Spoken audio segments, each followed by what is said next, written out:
So we're honored today to have Professor Abdus from the University of Pittsburgh, Department of Biostatistics. He is a professor there. He's the director of their PhD graduate program as well. As way of background, he has a bachelor's and master's degree in statistics from Bangladesh. Then came to the university in Indiana, Ball State University, and got his MA in mathematical statistics, and then moved on to NC State, where I guess he has some connections to people in our group. Worked with Biostatistics on his PhD thesis and finished in 2003. So he's, I assume you've been at Pitt from the start? Yes, okay, yes. So he's been at Pitt. He's worked his way up to full professor. And in terms of his major research interests, I'll break it down into sort of statistical pieces and then application pieces. So like a lot of people now, when you're thinking about where medicine is moving, he's maybe ahead of the curve. He's looking at things related to personalized medicine. And he specifically, as we'll learn about today, looking at statistical methods for testing dynamic treatment regimes or adaptive treatment strategies. So he looks at things like sequentially designed randomized trials, ways to screen treatment regimes from observational data and identifying important variables from these treatment regimes. He also has research interests in ordinal longitudinal data analysis, survival analysis when you've got misclassified events, and ANOVA for survival data as well. His collaborative research interests are really primarily through psychiatry, and he works on depression, sequential treatment decisions for depression, development of risk scores. This is an actual bariatric surgery, and he's looked at hepatitis B and C clinical trials as well. So it's a pleasure to have him here. Today he's going to speak to us about dynamic treatment regimes and how do you compare, and I guess with time to event endpoints, how do you compare different treatment regimes. So welcome. Well, thank you, Sunil, for inviting me here, and I'm happy to be here because in Pittsburgh it's they're having freezing rain and snow. So, well, I left my family to handle that, and it's sunny in Miami. So I am going to talk about what Sunil said, that treatment, comparing dynamic treatment regimes with time to event endpoints. So thank you again for hosting me. So I just put you there. And I also would like to thank this guy. I don't know whether you guys know Peter Thal. Well, he should be known to biostatisticians. Very smart guy, trained in mathematics. His degree was in mathematics, but then he came to biostat. And he's doing some stuff that actually in designing clinical trials and so on. And now he is with, he's a collaborator on this project with me. So this is something that I just wanted to sort of talk about is I would do two kinds of inference here. One is likelihood-based inference. One is nonparametric inference, which would be inverse probability weighting based. We'll talk about that a little bit. Motivation a little bit. Since we are in biostats, we have to start with an application sort of to motivate our problem. And acute myelogenous leukemia is a disease that basically is sort of a blood cancer that originates in your bone marrow. It is like easy to diagnose because people with AML will have very few functional cells, very few red blood cells, T cells, white blood cells, and there would be too many cells that would be indifferentiable. Okay, so they are not red blood cells, they are not T cells, they are abnormal cells basically. And it is rapidly fatal because people with leukemia, diagnosed leukemia, 35 to 50% 5-year survival. And treatment goal is, well, of course you have these weird cells in your blood, so the treatment goal is to kill those cells. And well, you know that when you try to kill bad cells, you also kill the good cells, so that's the problem. Okay, so there are two phases of leukemia treatment. It starts with a frontline induction therapy, usually a chemotherapy.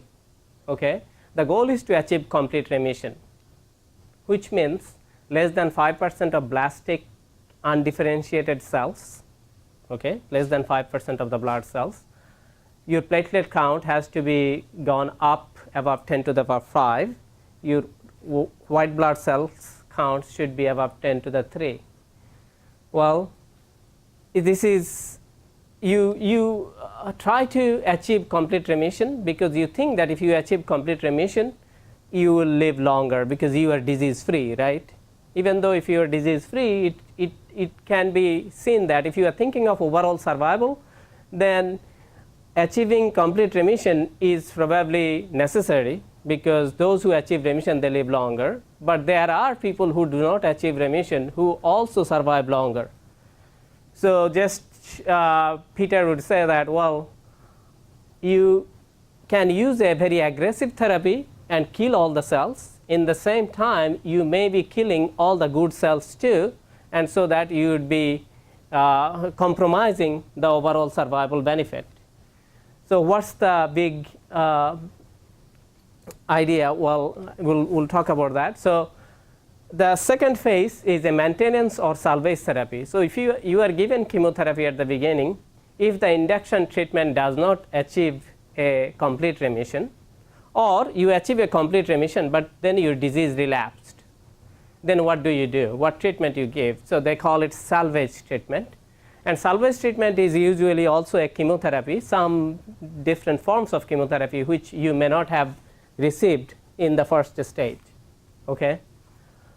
Well, if CR is achieved, sometimes people also give you maintenance therapy. If you achieve complete remission, then you worry, well, maybe my disease will come back. So they also give some sort of chemo to keep the complete remission, to keep the patient in complete remission. Okay. The trial that we will use the data from is a clinical trial that was conducted in MD Anderson Cancer Center. So in the first stage, there were patients were randomized to 4 different chemotherapy regimens.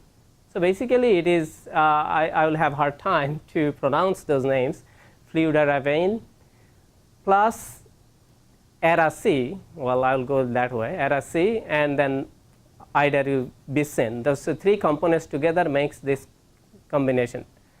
And then they add the Atra, an acid form of vitamin A, to that regimen. And then they also add GCSF, which is a granulocyte colony stimulating factor. It's like a growth factor. And you add that to this same regimen. And the last one is addition of all 3.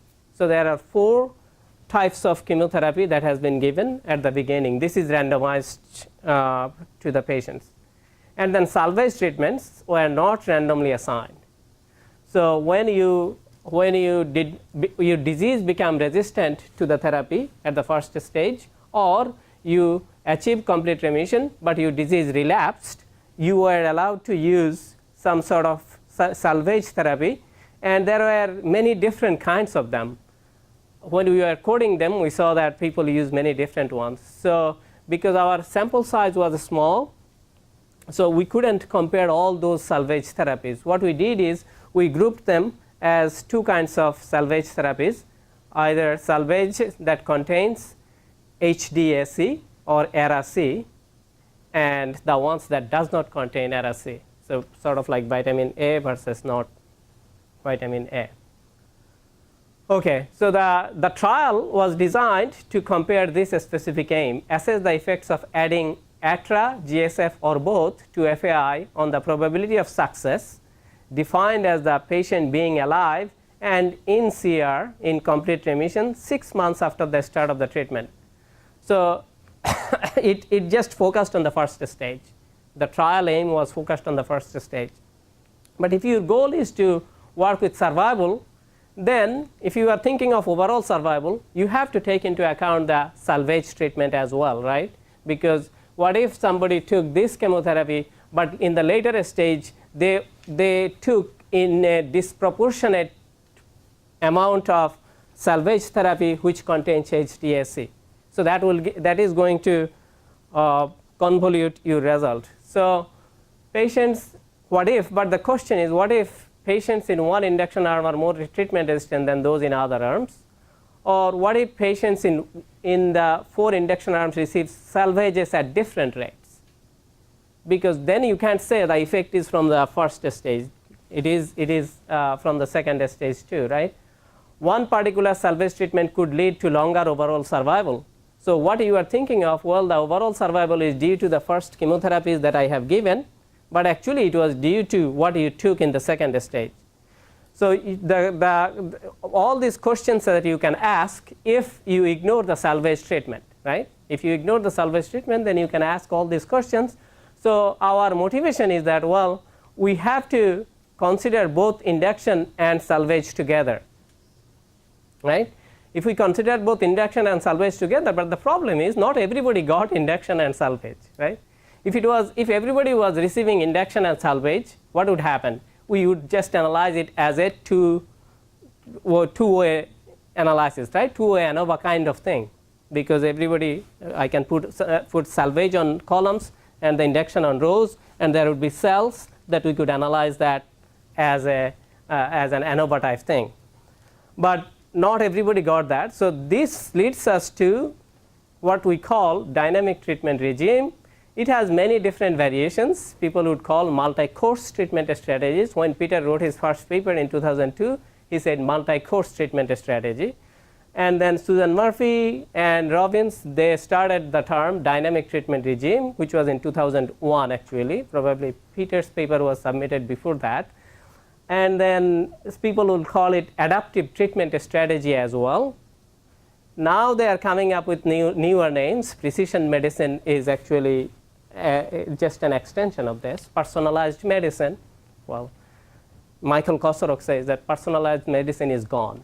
It's now precision medicine. That's the term now that they use.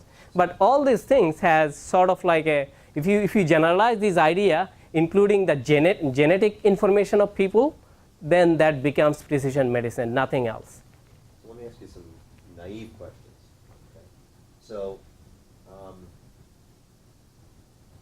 can you think about simply just introducing the salvage treatment variable as a factor in whatever model that you're going to build to study the treatment effect?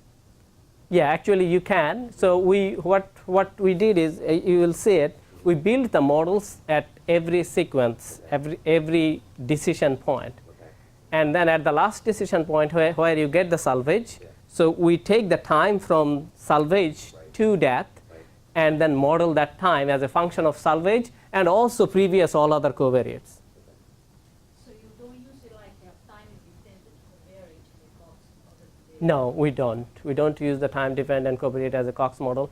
There is the reason is because we wanted to construct the treatment strategy. So we wanted to answer the question, you'll see here in a bit. We wanted to answer the question, you come to an oncologist, he tells you that, well, I will treat you with A. If you are resistant to that, then I will treat you with B. If you achieve complete remission, I will treat you with C. Let's say this is one oncologist is saying you that. And another oncologist says that, well, no, he is not doing it right. You should start with B first, and then if you become resistant, use this.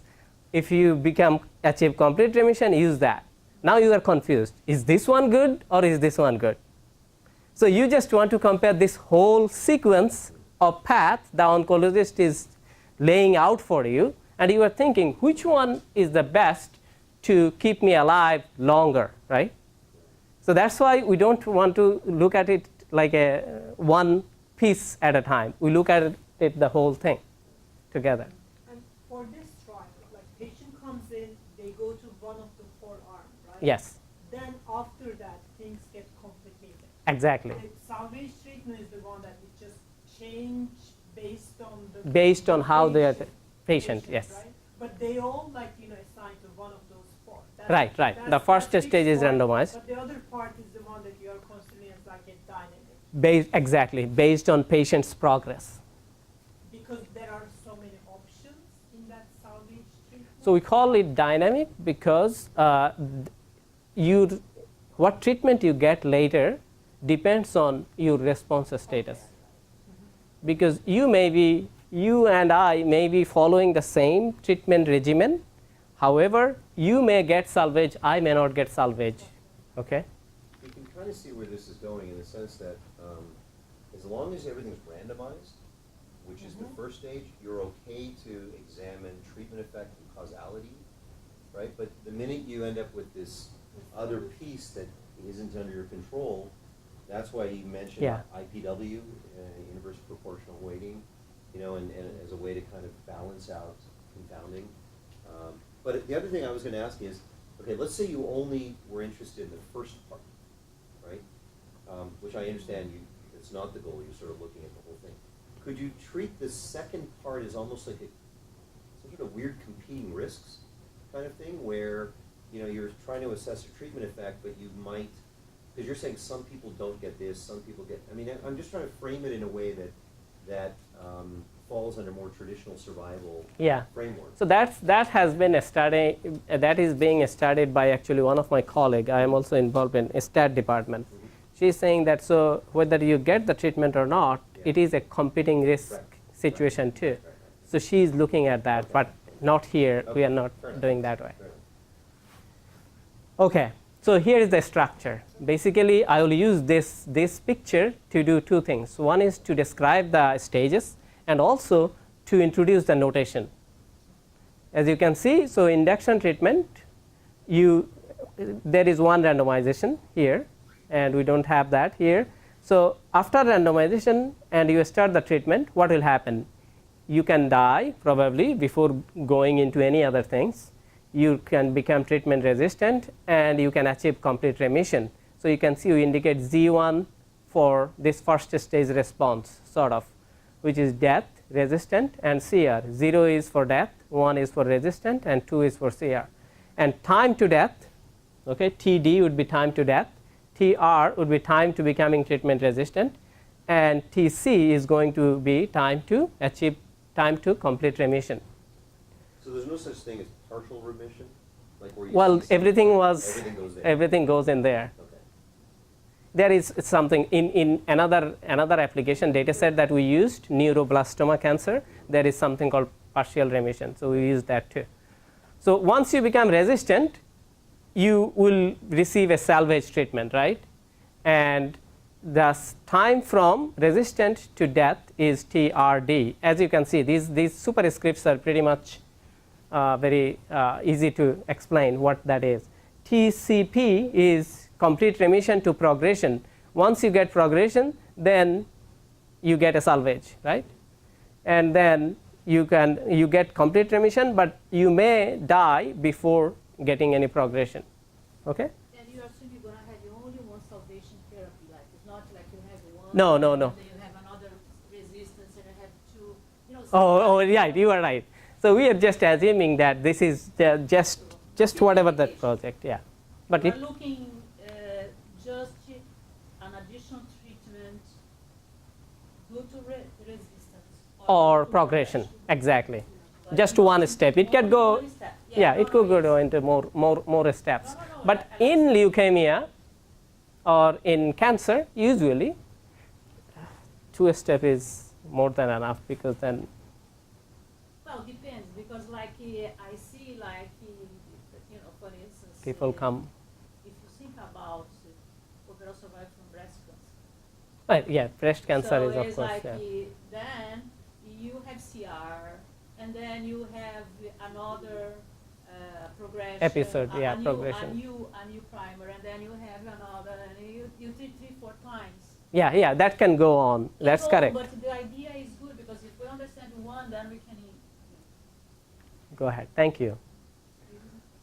Okay, so here this is the thing that we have to. It looks like many of you are familiar with it. So I would define treatment regime as A, B1, B2, which means this whole thing.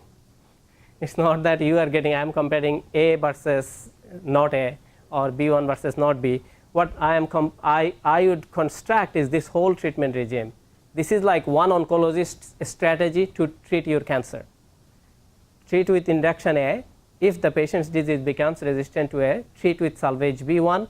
If relapse occurs after achieving complete remission, treat with B2. Now you change this A to whatever you like. Remember, we had 4 options. So there are 4 options for A. For B1 there are 2 options, HDAC or not. And then for B2 also there are 2 options, HDAC or not. Now different oncologists may choose to start with different induction and give different salvages when they. So there are 16 possible treatment regimes because of these variations, and we wrote them as A, B1. They get no choice at A. It's randomized. It's randomized, but think about in a practical situation how they would be treated. Excuse me. So there would be 16 possible treatment strategies here, as you can see, because you can vary 3, you can vary 2 here, 2 here. Okay, so our goal is to compare 16 regimes based on overall mean survival. Okay. Now let's go back, let's do some math to build our models. Here is the picture, same picture that I showed you. So if T is the overall survival, T would be written in this fashion. This is very straightforward, because if you die, your time to death is the same as T. If you become treatment resistant, time to resistance plus time to from resistance to death, that would be that, right, and so on. So this is pretty much, that's why you used this superscript to make it more clear. Okay. But you know that in survival there will be censoring. Censoring can occur any place, right? So that's the thing. So TD could be censored. This guy, censoring could happen here, right? Censoring could happen here, censoring could happen here. So we'll just show you that. So observed data is not as nice. That those TR, TD, those are nice, but observed data would look. So how would the observed data look like? Observed data would be baseline covariates, right? Intermediate response indicator Z1, right? Z1, I will know whether people died, or I will know whether people became resistant, or they achieved CR. If they don't get censored. If they get censored, then I may not be able to say it, right? So it would be competing with the censoring too. We will have progression indicator, whether somebody progressed or not. Now these sojourn times, the times that we defined, now we are defining Uij equal to minimum of Tij, and this is the stage specific censoring time. What does that mean? You made it to that stage, from that stage to your censoring. That's what we are calling with a star. C star Ij is wherever you are, which stage you made from that point until you get censored. Okay? So if I go back to this picture, well, I had the picture here. If I go back to this picture, so if I call Uj is going to be minimum of T, Ud would be minimum of Td, and the censoring time if censoring happens before death. Okay? If you are here, then the censoring time also starts from here. Okay, that's C star. So it's just and then we have overall follow-up time T naught. This is the overall follow-up time. This is the overall censoring time Ci, and this is the, well, I think it should be Ti. No, a star is stage specific ones. This one is overall from the beginning to wherever you got censored. So it is Ci can also be expressed in terms of C star i's, j's, just like I expressed Ti, T as this, right? Ci also could be expressed in terms of C star, but that part is not important for us, so we didn't want to go into that. Okay, and also we have a stage specific covariates including salvage treatment as appropriate. If you are into the second stage, now you can use time to, let's say you achieved complete remission and you are modeling from complete remission to death. You can use time to complete remission as a covariate there, right? So that covariate would only exist for those who achieved complete remission. Those who progressed, you can calculate the time from complete remission to progression and use it as a covariate to model time from progression to death, right? Okay, so here is the likelihood based inference. So we just likelihood based inference is I like this. I wasn't doing likelihood based inference. So Peter said, Wahed, what you are doing can be easily motivated by doing a likelihood based analysis, because in likelihood based analysis you just take that picture, okay, take this picture, write the models for each one of them, right, each one of these 7 different sojourn times, put them together, and then if you can model them reasonably, then you can just do nice inference. So this is for the first stage. This is the likelihood for the first stage, time to death, remission, or complete remission, right? This is just the density part. This is just the computing risks part. This is the J happening, right, the death happening, and this is the complement of it, not death happening, right? And we submitted the paper as the densities here. The reviewer said that, well, since it is a computing risks, do not use the term density, use the term that instantaneous risk of J at time t and define it using the hazard. So that's how we defined it. But it is the same concept as in survival, right? We have the density part and then the complement of the survival part. So this is the first stage contribution of the likelihood. Remember, first stage there are only 3 outcomes: death, resistance, and complete remission. For patients with resistant disease, see here is the definition of all the things that we talk about. URD is the minimum of time from resistance to death plus overall follow-up time minus time to remission. What is this? This is if you get censored after becoming resistant to the disease, then T0 minus TR is your censoring time.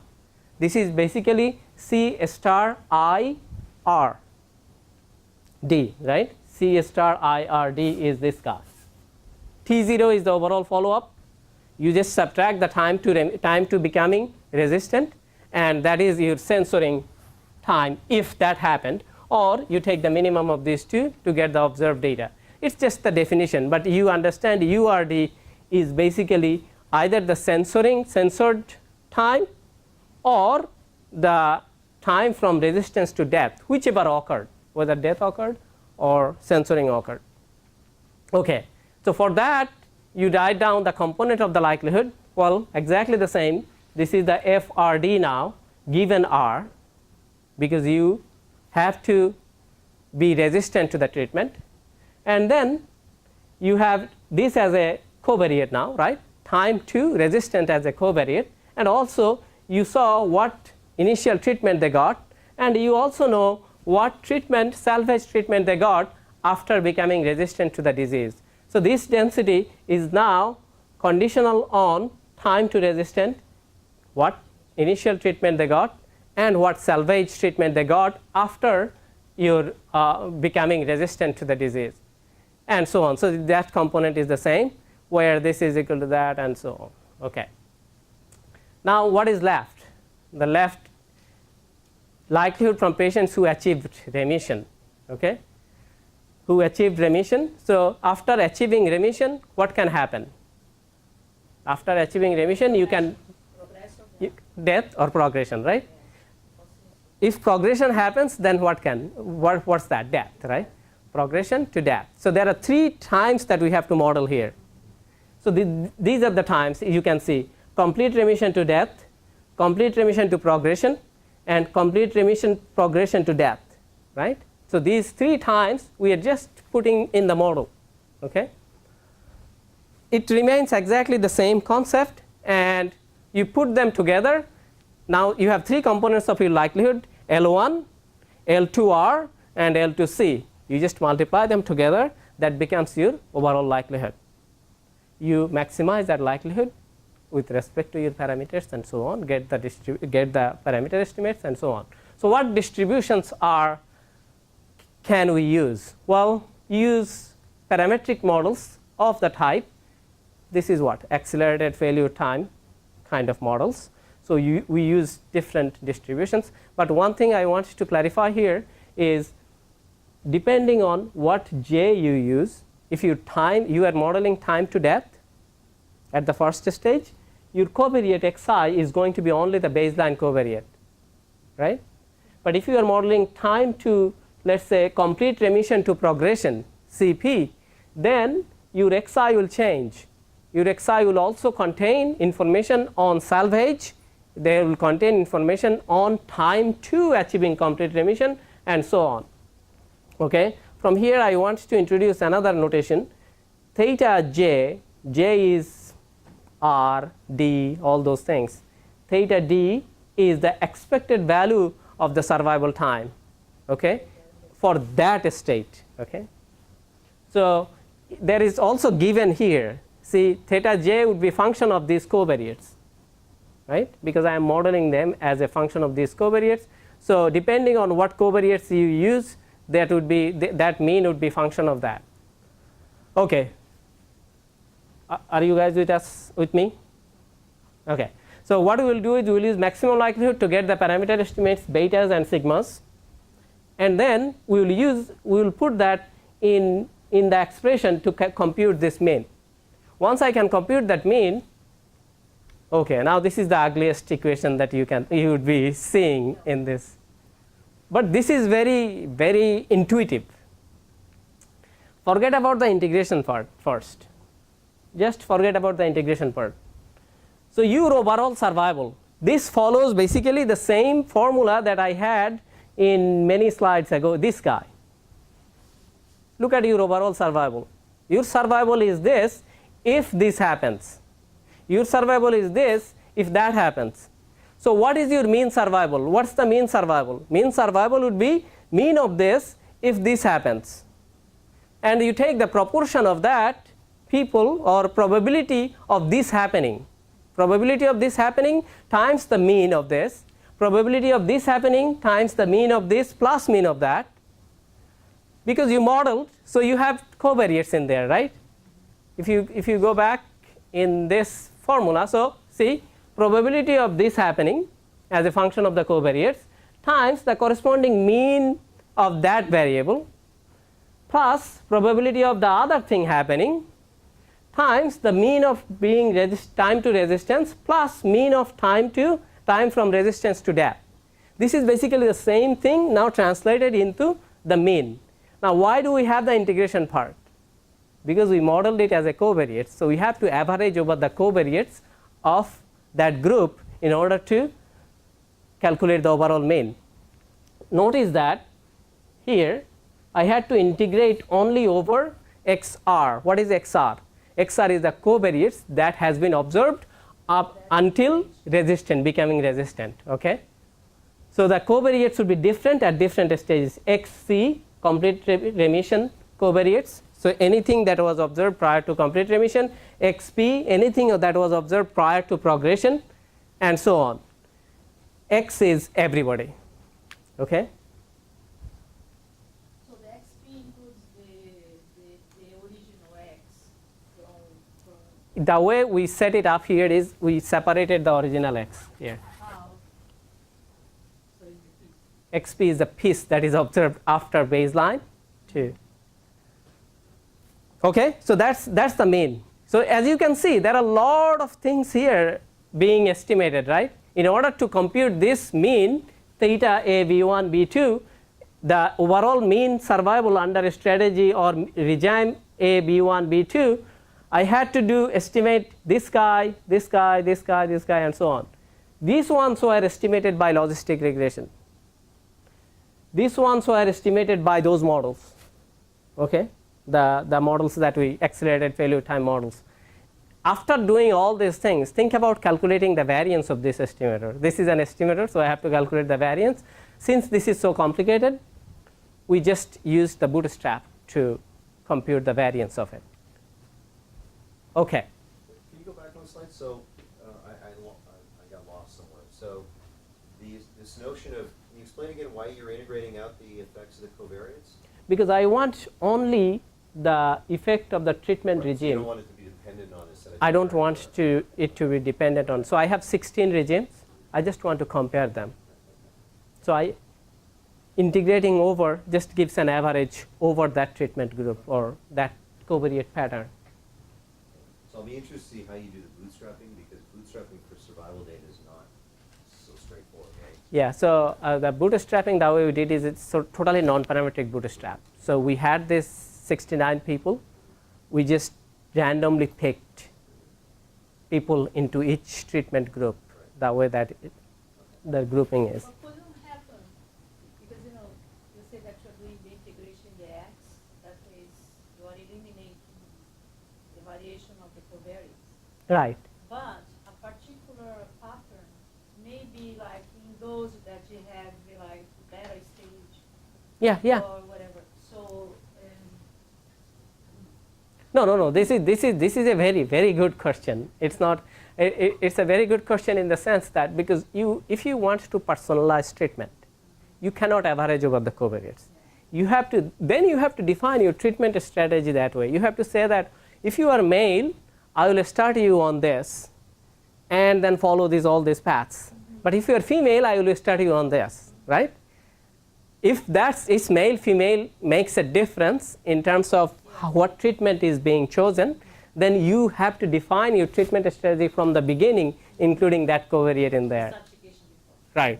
And also Susan Murphy and also one of my students, they are also working on how do you select variables which are prescriptive versus predictive. Some variables could be predictive of your overall survival, but they may not make much difference.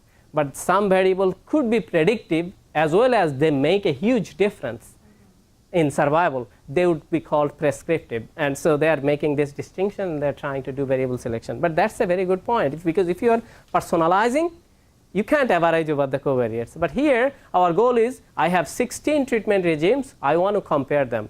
I want to answer the question, if I have a population who follows this treatment regime, how their overall mean survival looks like versus another population which takes this other treatment regime and follows it. Okay, so that's what my goal is. Now in the population there will be also covariates, right? But we are just averaging over those covariates. Okay, so estimate component means from the assumed parametric models, average over the empirical distribution of respective covariates. Use bootstrap to estimate the variance of theta hat A, V1, V2. We just did non-parametric bootstrap, distribute IDs and then choose the data from there. Okay. Inverse probability of treatment weighting, this is a non-parametric part of it, non-parametric inference. It has been the tool for constructing unbiased estimator for regime means. People have been using this until Peter showed up and said that, well, let's use likelihood-based inference. It was easier to motivate using the likelihood. How many of you are familiar with inverse probability weighting? I don't think a lot of students have seen causal inference or anything like that. Okay, so let's go there and give you a little example then. Suppose a randomized trial with two arms, A and B, has been conducted. Randomized trial, that's nice. And what would you do to compare a continuous outcome Y? You construct this difference, right?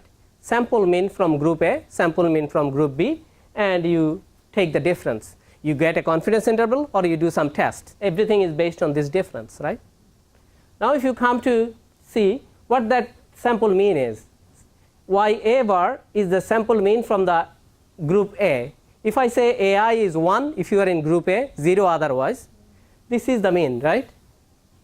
But this mean I can write it in this fashion. I can divide top and bottom by n. If you look at this guy now, what is this guy? This guy is the proportion of people that got A. If you think about the probability terms, this is the estimated probability of getting treatment A, right? This is the probability that, estimated probability that I will get A, because this is the sum, those who got A. So I just wrote it like that, 1 over n, this is the 1 over n, AI, yi over phi hat of AI minus AI equal to 1. So I wrote the same YA bar in a fancy fashion. This is just same thing in a fancy way of writing it. So if you look at this thing now, if I knew this thing, if you take the expected value of this, if I knew this guy, If I take the expected value of this thing, you can see what will happen. Probability of expected value of AI is going to be probability of AI equal to 1. This will cancel out. I will just have expected value of yi, which is the mean. So that makes it an unbiased estimator. Now you are thinking, well, what if I don't have a randomized trial? What would I do? Well, look at this. In randomized trial, you just take this mean. In observational studies, if you don't randomize, you just estimate this probability as a function of the covariates. Same concept. You take the estimate this probability as a function of covariates and then put that in there. But the motivation of this is, think about this. You have a group of people, 10 people. You could have treated all of them with A, right? What you did is you randomly put half of them in the other side. So every one on the other side actually represents one of them on this side, right? So the guy whose outcome you saw could be weighted twice because there is another guy who could have obtained the same outcome. Okay?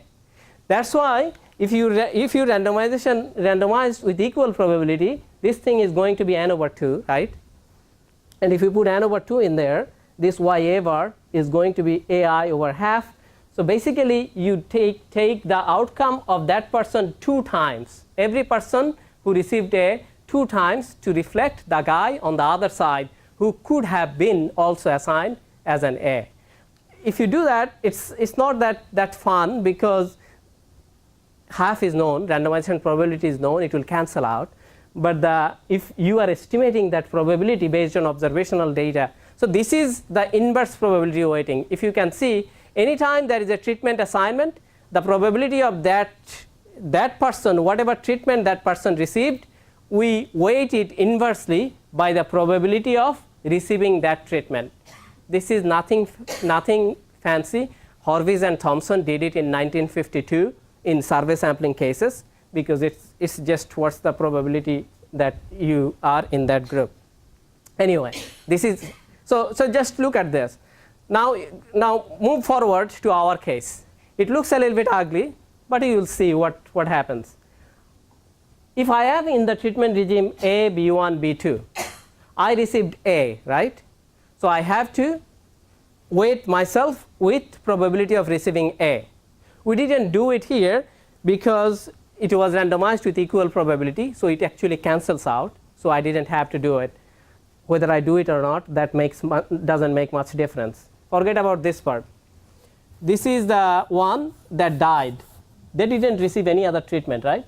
So I don't have to weight them for anything. But if you come here, what is that? These are the people whose disease became resistant. They received salvage B1, right? So I took them, I inversely weighted them by their probability of receiving that salvage. That salvage now probability is being estimated as a function of all these covariates. Same thing. If I respond, achieve complete remission and I die, I don't get any salvage. So I am not being weighted for anything. But if I achieve complete remission and progress, then I would be receiving B2 because my strategy says B2 and I am being weighted by the inverse probability of receiving B2 as a function of all the covariates that I observed prior to that. Okay? So it's the same concept. My weight, I take the survival time, I weight it. Now there is another weight sitting here as you can see. What is that? I took the complete survival times. This is delta I over k hat ti because remember this is also missing data, censored data. I took the complete observations, I weight them with the probability of having complete observations. This is the same concept that is used in missing data. You inversely weight your complete observations by the probability of having a complete observation. So this is the probability, this is the censoring indicator, this is the complete case indicator, and this is the probability of complete survival. So it seems in some ways a lot more straightforward to do this, right? Plus you're not reliant on these parametric assumptions. Exactly. So what are you going to gain by, I mean, efficiency is what you're going to gain by doing all the other work? Well, you will see it turned out to be okay. By doing all these works, if you have a larger sample, by doing all these works, you will be achieving efficiency if your model assumptions are reasonable, of course, right? But if you are not sure what that is, but you can see that the modeling is also involved here in terms of this weight probability modeling, except that you are not modeling the survival times or sojourn times. But people, you can actually draw individual. The other advantage you gain from parametric model is that you can draw individual conclusions about time from cell resistance to death. Here, those things disappear. You just are taking the overall survival.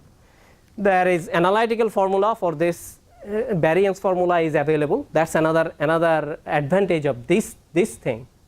You can write down actually the formula for the variance for this guy. And I am not showing it here. There is another thing called augmented IPW estimator.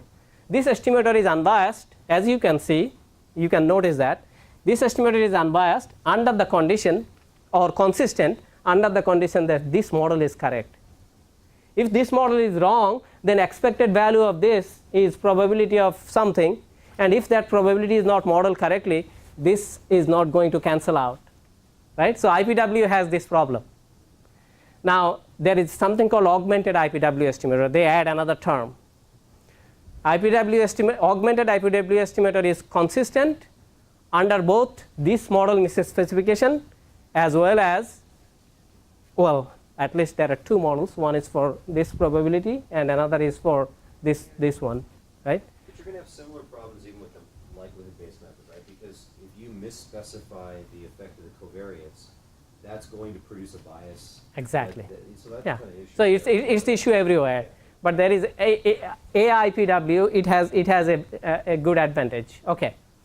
So we have a variance formula. I'm not showing it because, as you can see, it will turn out to be a little bit involved. So let's go to the data analysis part.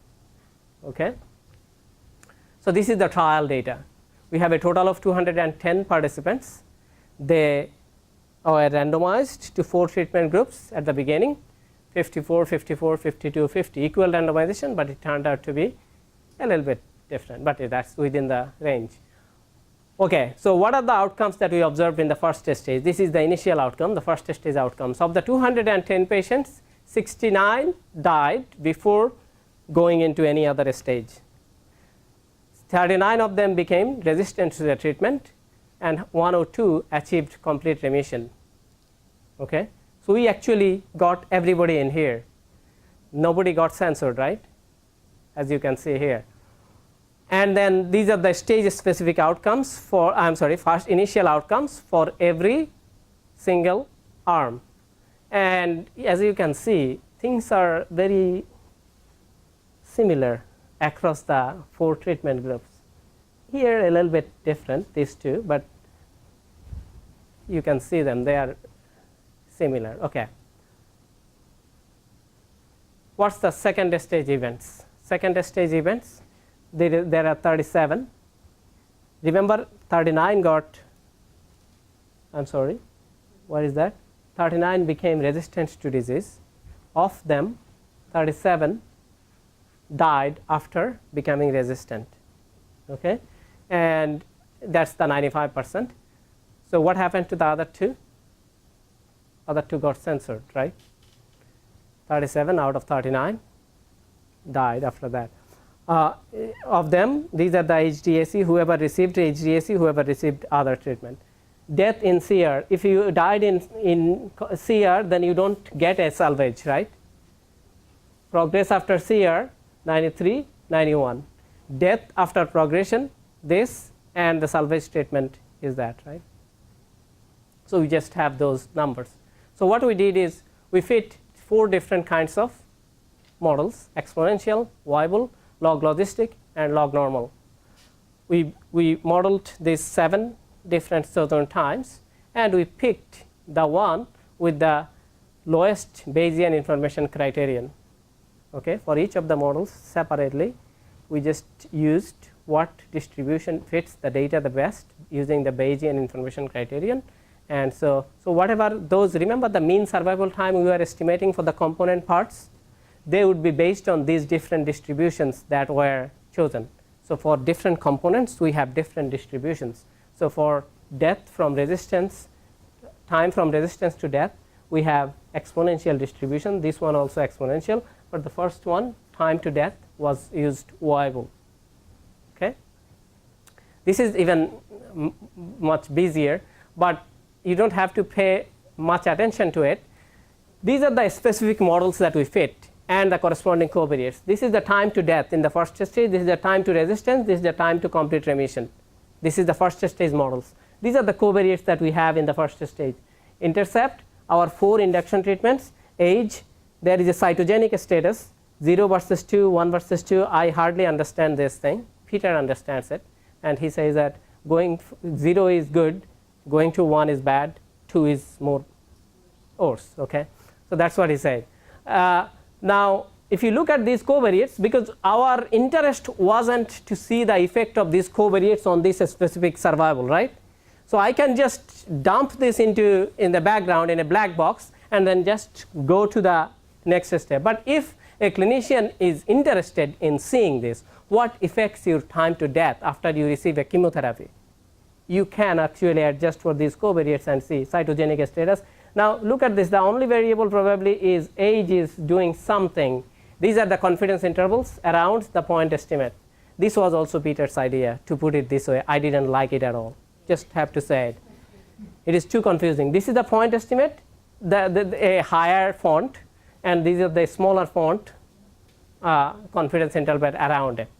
Point estimate and confidence interval. So you can see if the signs of the confidence interval are sort of the same, then you can tell that that variable has some effect, and if it's not, but looks like none of them here. So there is no effect of treatment? There is no effect of treatment on the first stage sort of outcomes. You'll see when we actually look at the overall survival. Oh, this is Time to death, time to resistance, the first stage, yeah. And actually that makes sense, because first stage is usually very short, right? So you may not be able to see that much difference. Okay. You kind of lost me if you go back and one more back. You had like 4 different models of this one? Yeah, so we had 4 different model options. And then for the next one, you pick one of them, or? Right, for the results that I am showing in the next is for time to death, it is being from variable distribution. No, that's good to clarify. So for this one, it was from variable. For this one, it could be something else, whatever we had in the previous slide, and so on. Okay. So, but this is not my purpose. Just to show you, this is, if you are interested in it, or somebody is interested in, they can get this sort of insight into the data or insight into the analysis. The one that you picked as a reference in the previous slide, that was the one that your objective, right? That's that treatment, like all combination. This is the regular one. This is the one that people get. But the last one is the one that you are kind of. Yeah, it's just for the modeling, we just put that as a reference. Yeah. I should have picked this one, right? Again, my goal was not to look into these individual models as much, rather to go into the whole treatment regime. Okay, here also you can see this cytogenic status, as you can see, makes some difference in here, right?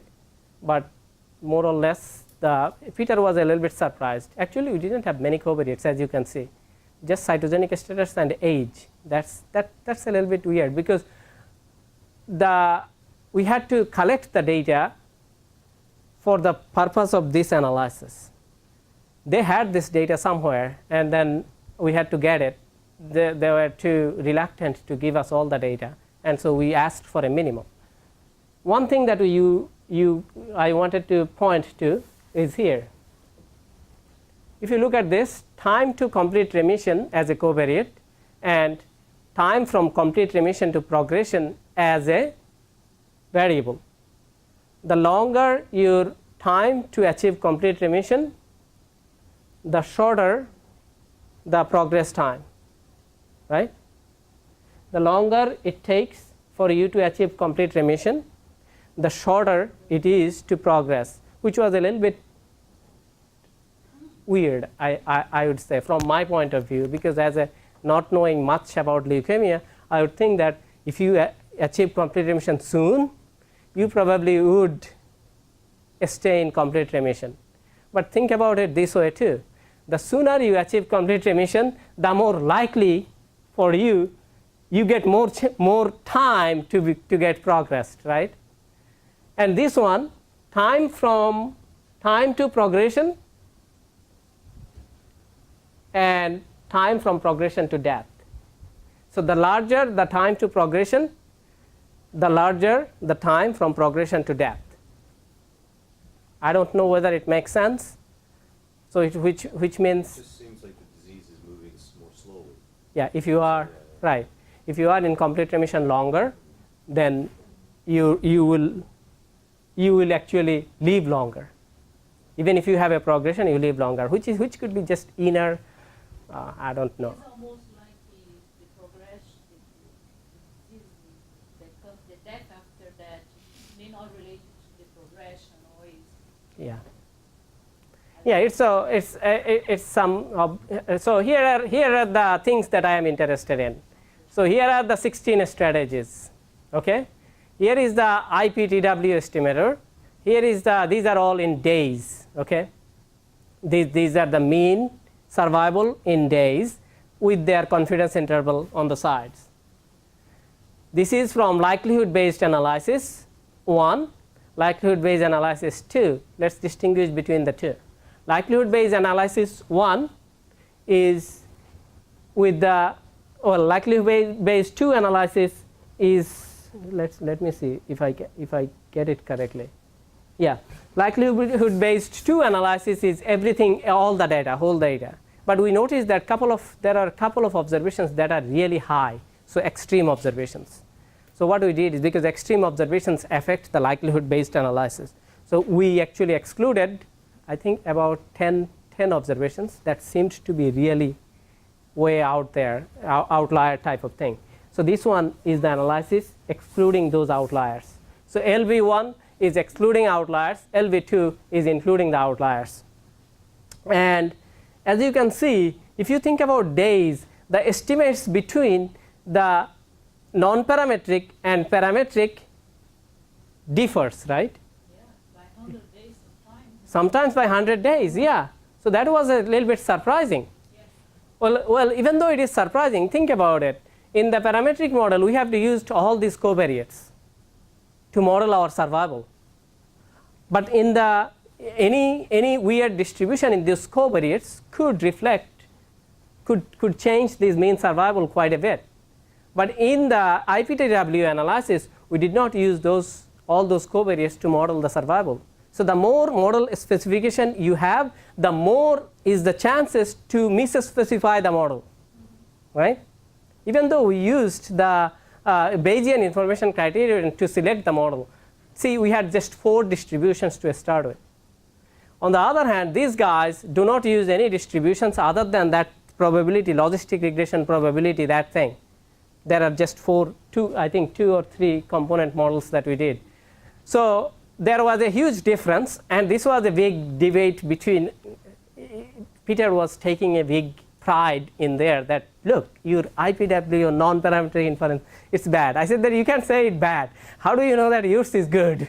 So we had debated this quite a bit, but here is the sort of like the nicer picture, because there are too many numbers, you can't see much in there. So this is from, well, to keep happy, I put the likelihood based things in here. But fortunately, if I draw the 2 forest plots like this for both IPW and this, the ranking turns out to be very similar, very similar. One place I think it's a little bit. What happened is a shift. A shift, yeah. There is a shift. The number of days, yeah. Parametric is always lower than Exactly, of parametric for everything. So the ranking, if you want to rank these strategies, so looks like these 4 strategies sort of forms a block in there. So what does that mean? So if you start with FAI plus ATRA, you are going to achieve higher benefit compared to any other induction treatment that you start with, right? It doesn't matter what you get in there. But if you want to be more specific, if you just want to focus on the point estimates, then you can see some difference there. But that point estimates is within the variability of the estimator. So you can't just focus much on it. Just from this thing, you can basically say there is a trend that if you start with FAI plus ATRA, then you may achieve higher overall survival compared to any other strategies. Just Kaplan-Meier of the 4 groups ignoring the salvage to see if the survival curve was higher for these. I can't recall this. We have that in the paper. I can't recall this. Which one? But the original paper, we had the original paper. The original paper showed the benefit of this actually over that, but not the others. That's correct.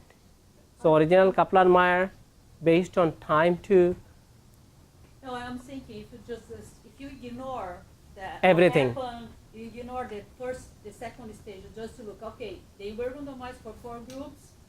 And if I just do an overall survival analysis, Kaplan-Meier, comparing the 4 groups, do you have Yeah. higher significant difference between It's the not a significant difference in the original. Yeah, But here is also not significant because there is all this overlap, right? that's correct.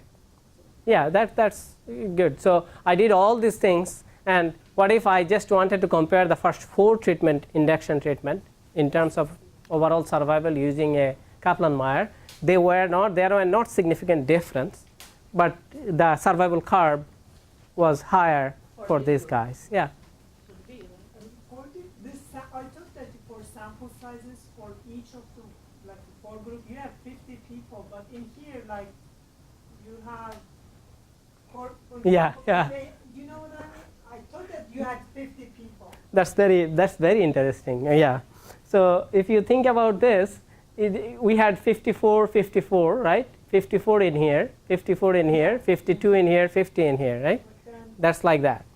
Now I have, that doesn't add up. That shouldn't add up because if you go back here,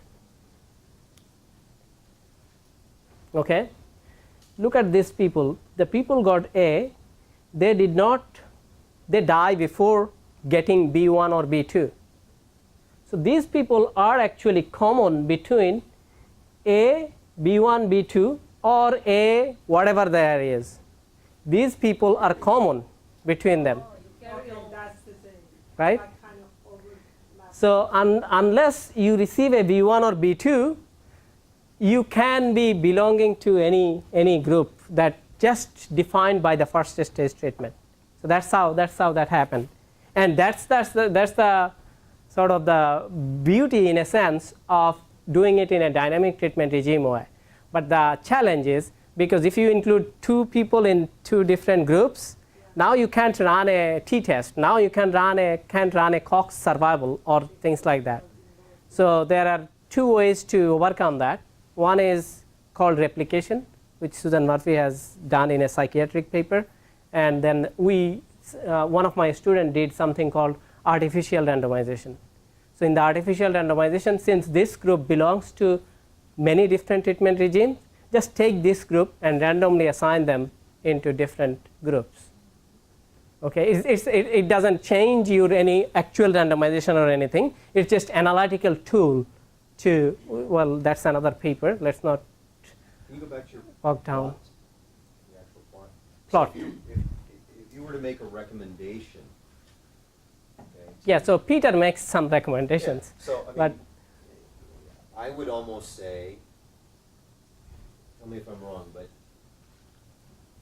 the conservative way to recommend one treatment or another would be to take the lower confidence limits and rank order those in some sense, right? Because if you took the upper confidence limit, you're saying, well, you know, I believe this guy, the one with 35 people in there, that stretches out to 1,200 days, right? But it also goes all the way back to 400 days or something, right, right? So that's correct. So when you're comparing one against the other, or all of them, you need some sort of a rule that says this is how I would make a recommendation. And it seems to me the most conservative thing to do Would be to because take you got to that. worry about, you know, you could technically lie anywhere in that, Exactly, in that region, right? exactly. So you can't really say the probability of you being at 1200 is, for somebody new, could be just as much as you being at 400. So you kind of want to orient them by their lower bounds in some sense. That's correct. So it depends on how you want to take it. Yeah. So if you look at this forest plot, and you can think about, even also you have to think about whether this shift in the confidence interval from separating out, whether that makes sense, why that would be, right? Like, should I trust that those confidence interval, wide confidence intervals there or not? And the other thing I think you'd want to do is you'd almost want a validation set where you had another study that went through this same process, and then you could predict what their their- survival. and then see how well your modeling Yeah. actually did. You know? Yeah, that's a good idea. Yeah, but the thing is that what they figured out already, as you can see, this G, actually in other studies too, they figured out that adding this growth factor doesn't help. In fact, in one leukemia study, they found that it actually harms. The reason is growth factor is for your good cells to grow. That's why they want the growth factor to be in there. But as your good cells grow, the bad cells also starts growing. So that's why this granulocyte macrophage colony stimulating factor, this thing, adding that to the chemotherapy regimen by a infusion didn't help. It actually harmed in some cases. Yeah. So these two are gone now from the literature now, yeah. Basically. There's actually if you follow the news today, so I don't work in leukemia, but there's a version of this, not AML, but ALL, lymphocytic leukemia, right? So there's a conference at the American Association for the Advancement of Science, AAAS, happening in DC right now. And it's all over the news today, where they've developed some sort of a treatment for terminally ill leukemia patients. These are ones that I don't know where they fall on your thing, but it's like there's no hope left. And the treatment involves extracting out their white blood cells and then doing some manipulations with them, injecting them back in. They found over 90% remission for these people who are essentially doomed. And so it's all over the news today. Yeah, that's a very good observation, because I had worked with another leukemia data set from Duke University, and what happened is these people were all 65 and over. So in that trial, if you did not achieve complete remission in your first chemotherapy, they did not subject those people to any other therapy, because they thought that, well, it's just going to kill them. So they had no hope after the first chemotherapy didn't work. So it's a really exciting news in that sense, I mean, because now they have hope. That I guess are tough, but it's pretty amazing to think of people that are guaranteed to pass. They're going to die, and they're going to die very shortly, and you can take them to remission at a rate of over 90%. It's pretty amazing. Okay, so that was basically my presentation. It's just what is left is the summary. Well, summary is, I don't know whether we should go over line by line. We said likelihood-based method. We discussed a likelihood-based method. It separately models its the Suzone times. It uses the inner structure of the data. So this is what Peter was focusing every time that we are meeting or we are presenting it. See this, use this structure.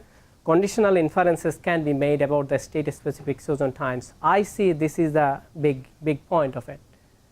If you are interested in the conditional inference about those different time to events, then the IPW is not going to help you. You have to do this. Adjustment for post-baseline covariates are done separately for state-specific Suzone times.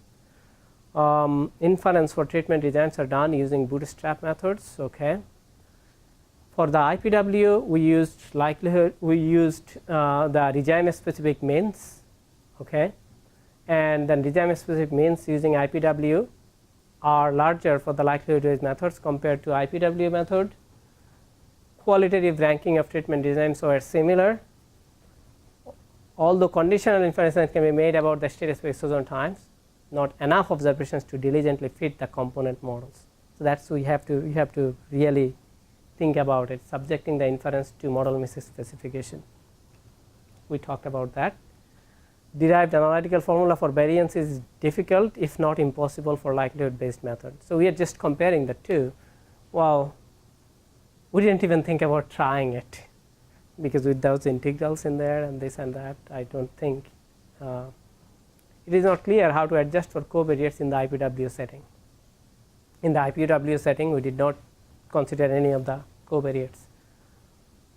That's it.